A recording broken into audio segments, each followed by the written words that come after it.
ಬೆಳಗಿನ ಶುಭೋದಯ. ಇವತ್ತಿನ ವಿಷಯ ಗೌರವ, ರೆಸ್ಪೆಕ್ಟ್. ಸೊ ನೀವು ಪ್ರತಿಯೊಬ್ಬರಿಗೂ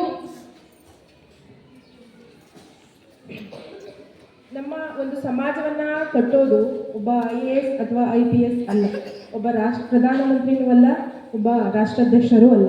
ಸೊ ನಮ್ಮ ಸಮಾಜವನ್ನ ಕಟ್ತಿರೋರು, ಇವಾಗ ಕಟ್ತಿರೋರು, ಮುಂದೆ ಕಟ್ಟೋರು ಒಬ್ಬ ಶಿಕ್ಷಕ, ಮತ್ತೆ ಒಂದು ತಾಯಿ, ಮತ್ತೆ ಒಂದು ಶಾಲೆ. ಸೊ ಈ ಮೂರು ತ್ರಿಮೂರ್ತಿಗಳಂತೆ ಪ್ರತಿಯೊಬ್ಬರ ಜೀವನದಲ್ಲೂ ಕೆಲಸ ಮಾಡ್ತಾರೆ ಅಲ್ವಾ.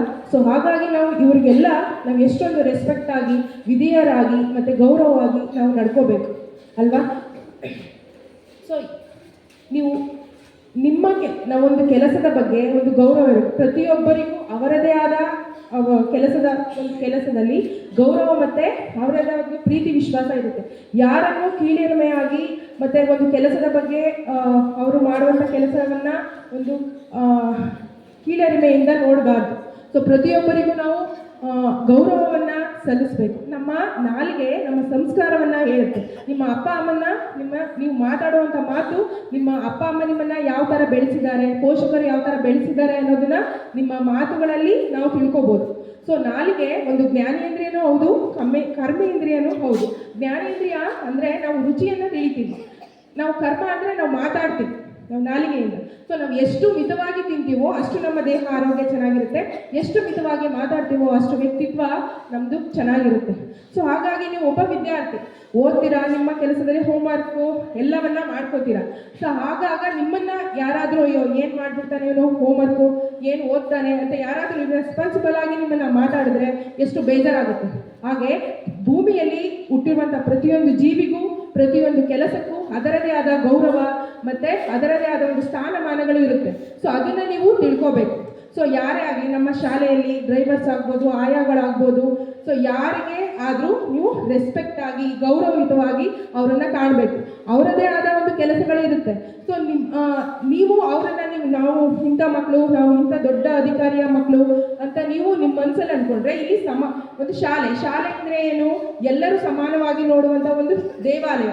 ಸೊ ಈ ದೇವಾಲಯದಲ್ಲಿ ಯಾವ ಮಕ್ಕಳಾಗಲಿ ಅಥವಾ ಲೆಕ್ಚರ್ ಮಕ್ಕಳಾಗಲಿ, ಅಧಿಕಾರಿ ಮಕ್ಕಳೇ ಆಗಲಿ, ಪೊಲೀಸ್ ಮಕ್ಕಳಾಗಲಿ ಅಂತ ಅಲ್ಲ, ನಾವು ಬೇರೆ ಒಂದು ಶಿಕ್ಷಣವನ್ನು ಕೊಡ್ತೀವಾ? ಇಲ್ಲ.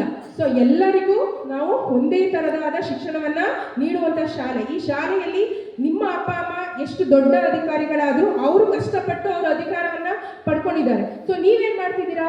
ಅವರ ಒಂದು ದುಡ್ಡಲ್ಲಿ ಅಥವಾ ಒಂದು ಸೌಲಭ್ಯನ ಒದಗಿಸ್ಕೊಂಡು ನಿಮ್ಮ ಒಂದು ರೆಸ್ಪೆಕ್ಟ್, ಗೌರವವನ್ನು ಕಡಿಮೆ ಮಾಡ್ಕೋತಿದ್ದೀರಾ. ಸೊ ನಿಮ್ಮ ಮಕ್ಕಳಿಗೆ ನೀವೇನು ಹೇಳ್ತೀರಾ? ಸೊ ನಿಮ್ಮ ಅಪ್ಪ ಅಮ್ಮ ನಿಮಗೆ ಹೇಳ್ತಾರೆ, ನಾವು ಇಷ್ಟೆಲ್ಲ ಕಷ್ಟಪಟ್ಟು ಅಪ್ಪ ಅಮ್ಮನೆಲ್ಲ ನೋಡ್ಕೊಂಡು ಅಂತ ನಿಮಗೆ ಒಂದು ಬುದ್ಧಿಯನ್ನು ಹೇಳ್ತಾರೆ. ನೀವು ನಿಮ್ಮ ಮಕ್ಕಳಿಗೆ ಏನು ಹೇಳ್ತೀರಾ ಅಲ್ವಾ? ಅದನ್ನು ನೀವು ತಿಳ್ಕೋಬೇಕು. ಸೊ ನಿಮ್ಮ ಒಂದು ಮುಂದಿನ ಒಂದು ಪೀಳಿಗೆಯನ್ನು ಉದ್ಧಾರ ಮಾಡಬೇಕು, ಒಂದು ಸರಿಯಾದ ಮಾರ್ಗದಲ್ಲಿ ನಾವು ತಗೊಂಡೋಗ್ಬೇಕು ಅಂದರೆ ನೀವು ಇವಾಗಿನಿಂದ ಪ್ರತಿಯೊಂದು ಶಿಕ್ಷಕರಿಗೂ, ಪ್ರತಿಯೊಂದು ಜೀವಿಗೂ, ಜೀವಿಸುವಂಥ ಪ್ರತಿಯೊಂದು ಮಾನವರಿಗೂ ಗೌರವವನ್ನು ಸಲ್ಲಿಸಬೇಕು.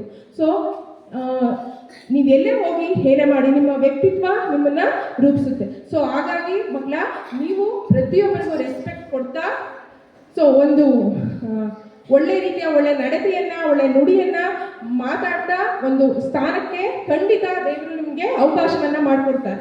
ಸೊ ಹಾಗಾಗಿ ನಾನು ಹೇಳೋದು ಅಂದರೆ, ಎಲ್ಲರೂ ಒಳ್ಳೆ ಮಾರ್ಗದಲ್ಲಿ ಒಳ್ಳೆ ನಡೆ ನುಡಿಯನ್ನ ಕಲಿತಾ ಹೋಗ್ಬೇಕು. ಸೊ ಓದೋದೊಂದೇ ಒಂದು ವಿಷಯ ಅಲ್ಲ, ಅದ್ರ ಜೊತೆ ಎಲ್ಲವನ್ನ ನೀವು ಕಲಿತಾ ಹೋಗ್ಬೇಕು.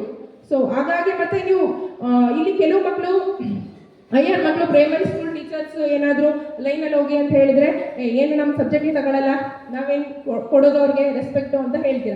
ಸೊ ಅದು ತಪ್ಪು ವಿಷಯ. ನೀವು ಪ್ರೈಮರಿಯಿಂದ ಕಲಿದೆ ಹೈಯರ್ ಪ್ರೈಮರಿಗೆ ಬಂದ್ಬಿಟ್ರಾ? ಅವರು ಕಲಿಸ್ದೆ ನೀವು ಹೈಯರ್ ಎಜುಕೇಷನ್ನ ಪಡ್ಕೊಂಡ್ರಾ ಅಲ್ವಾ? ಪ್ರತಿಯೊಂದು ಟೀಚರ್ಗೂ ಅವರದೇ ಆದ ಗೌರವ, ಸ್ಥಾನಮಾನಗಳಿರುತ್ತೆ. ಸೊ ಹಾಗಾಗಿ ಎಲ್ಲರನ್ನ ಗೌರವಿಸ್ಬೇಕು. ಆಗ ದೇವರು ನಿಮಗೆ ದಾರಿಯನ್ನು ಕೊಡ್ತಾನೆ, ಎಲ್ಲರೂ ನಿಮ್ಮನ್ನ ಗೌರವಿಸ್ತಾರೆ, ಮತ್ತೆ ನೀವೊಂದು ದೊಡ್ಡ ಸ್ಥಾನಕ್ಕೆ ಹೋಗ್ಬೋದು ಅಂತ ಹೇಳ್ತಾ ನನ್ನ 2 ಮಾತುಗಳನ್ನ ಮುಗಿಸ್ತೀನಿ.